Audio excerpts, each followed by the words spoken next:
हाय दोस्तों, good evening. I hope आप लोग स्वस्थ होंगे, मस्त होंगे।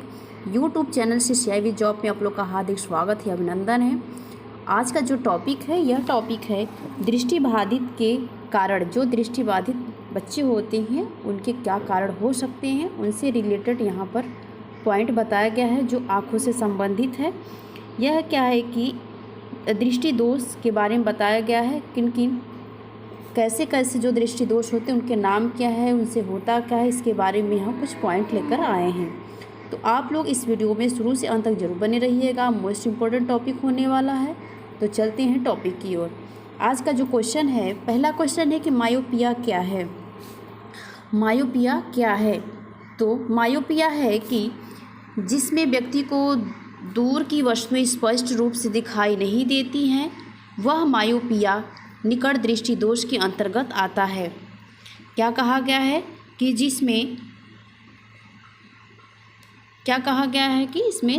व्यक्ति को दूर की वस्तुएं स्पष्ट रूप से दिखाई नहीं देती हैं, वह मायोपिया के अंतर्गत आता है। मायोपिया जो है, इसमें क्या होता है कि जो दूर की दृश्य वो वस्तु हो तो वह स्पष्ट रूप से दिखाई नहीं देती हैं, और निकट दृष्टि दोष के अंतर्गत यह आता है।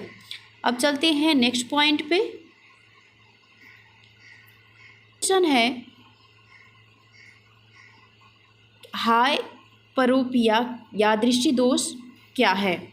हाइपरोपिया या दृष्टि दोष क्या है?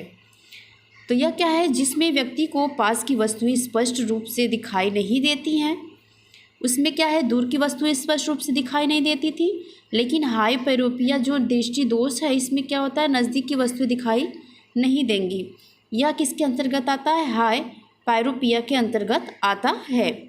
इसमें ये होता है कि यह पास की वस्तुएं अगर जिसकी दृष्टि दोष में हाइपरोपिया नामक दोष होता है, उसमें क्या होता है कि पास की वस्तु से नहीं दिखाई देती हैं, पास की वस्तुएं उन्हें दिखाई नहीं देती हैं। चलते हैं नेक्स्ट क्वेश्चन की ओर। नेक्स्ट क्वेश्चन है कि टेस्टिंग में टिस्म या अबिंदुकता क्या है। कि टेस्टिंग में टिंग या अबिंदुकता बताया गया है कि यह क्या है। तो इसमें क्या है, कार्निया की अनियमित क्या है कि कार्निया की अनियमित आकृति के कारण धुंधली दृष्टि हो जाती है। इसके कारण कार्निया की अनियमित आकृति, इसके क्या, कार्निया की जो आकृति हो अनियमित हो जाता है, उसका आकार बिगड़ जाता है। उसके कारण क्या होता है, जो दृष्टि होती है वो धुंधली दिखाई, जो देखने का जो जिस लेंस से देखा जाता है वो धुंधली दिखाई देती है। तो यह किसके अंतर्गत आता है? तो टेस्टिंग में टिस्म या अबिंदुकता के अंतर्गत आता है। तो चलते हैं आगे, नेक्स्ट टॉपिक देख लेते हैं। आगे का टॉपिक है मोतियाबिंद क्या है। मोतियाबिंद क्या है? तो मोतियाबिंद लेंस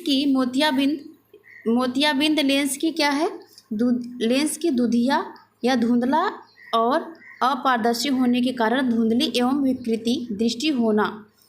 क्या है कि लेंस की धुंधिया मतलब धुंधलापन लेंस से दिखाई देने लगता है, और धुंधला के अवसाद और क्या अपारदर्शी होने के कारण धुंधली विकृति हो जाती है। जो इसकी विकृति होती है, जो वह धुंधली हो जाती है, उससे क्या है कि सही से दिखाई नहीं देता है, अपारदर्शी हो जाता है। उस समय जो आँख की पुतलियाँ होती हैं वो अपारदर्शी, उसमें दिखाई नहीं देता, धुंधलापन दुधिया जैसा दिखने लगता है, झिलझिलाहट जैसा दिखने लगता है। तो यह किसके अंतर्गत आता है? तो आपके मोतियाबिंद के अंतर्गत आता है।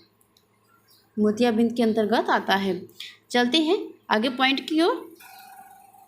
ग्लूकोमा क्या है, इसके बारे में देख लेते हैं।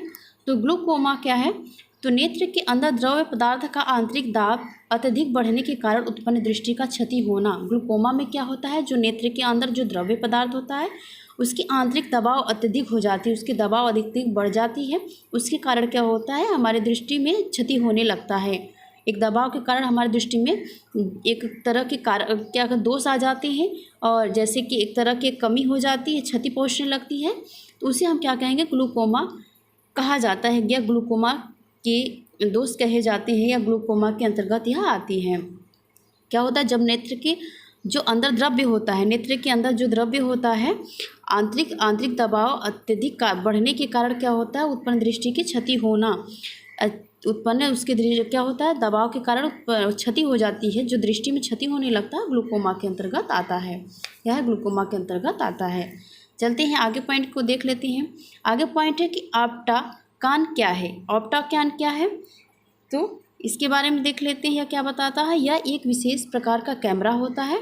यह एक विशेष प्रकार का क्या बता रहा है, कैमरा होता है, जो प्रतिबिंब को अक्षरों के रूप में विकसित करता है। जो प्रतिबिंब होता है वह अक्षरों के बीच में विकसित करता है, जिसे हम उंगलियों के माध्यम से स्पष्ट कर सकते हैं।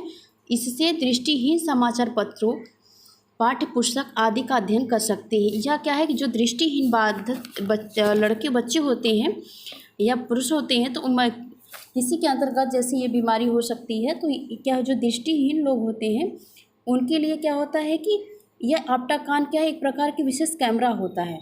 यह क्या करता है, प्रतिबिंब को अक्षरों के रूप में विकसित करता है। जो अक्षर होते हैं उसमें एक प्रतिबिंब विकसित करता है, जिसे हम उंगलियों के माध्यम से स्पष्ट कर, वो उंगली को माध्यम से वह महसूस करके, उस उभार के माध्यम से वह महसूस करके पत्रों को, समाचारों को या पाठ्य पुस्तकों का अध्ययन कर सकते हैं। तो यह किसके अंतर्गत है, ये दृष्टिहीन बालकों के लिए है, जो दृष्टि से दिखाई न दे। तो इसके माध्यम से क्या बताया गया है कि प्रतिबिंब के माध्यम से अक्षरों के बीच में अक्षरों के रूप में विकसित करता है, प्रतिबिंब एक विकसित करता है, उससे हिसाब से उंगलियों के माध्यम से वो स्पष्ट करके पढ़ सकते हैं। आगे देखते हैं, आगे कौन सा पॉइंट है, यह था आपका ऑप्टाकान। नेक्स्ट पॉइंट देख लेते हैं। नेक्स्ट पॉइंट है कि लघु ब्रेल रिकॉर्डर क्या है। लघु ब्रेल रिकॉर्डर क्या है, इसके बारे में समझ लेते हैं। यह क्या है, इसके द्वारा एक साथ कई दृष्टिहीन को प्रशिक्षण दिया जा सकता है। यह क्या एक प्रकार का रिकॉर्डर है, यह एक प्रकार का एक यंत्र है कि रिकॉर्ड करके बहुत सारे, जैसे कि स्कूलों में जैसे वहाँ पे सभी दृष्टिहीन बच्चे मिलेंगे, वहाँ पे प्रशिक्षण देने की काम में आता है। इसमें क्या होता है कि कैसेट, ऑडियो कैसेट का प्रयोग किया जाता है।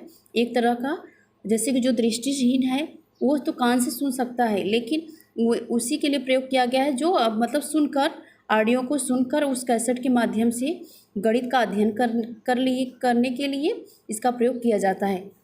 देखिए यह क्या है, एक दृष्टिहीन बालकों के लिए लघु ब्रेल रिकॉर्डर है। यह एक प्रकार का यंत्र कह सकते हैं।